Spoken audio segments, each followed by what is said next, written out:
Diplomatic efforts in the Russia-Ukraine war are advancing, with Kremlin signaling a willingness to negotiate with the U.S., but with no timeline for a peace deal.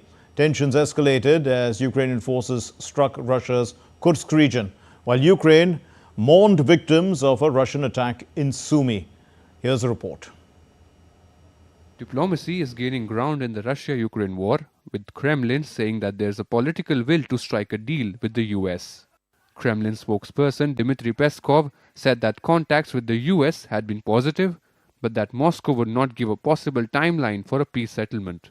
This comes after Russian Foreign Minister Sergei Lavrov said that it was not easy to agree with Washington on the key parts of a possible peace deal and that Moscow would not allow itself to depend economically on the West.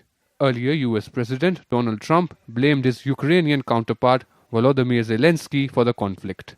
That's a war that should have never been allowed to start, and Biden could have stopped it, and Zelenskyy could have stopped it, and Putin should have never started it.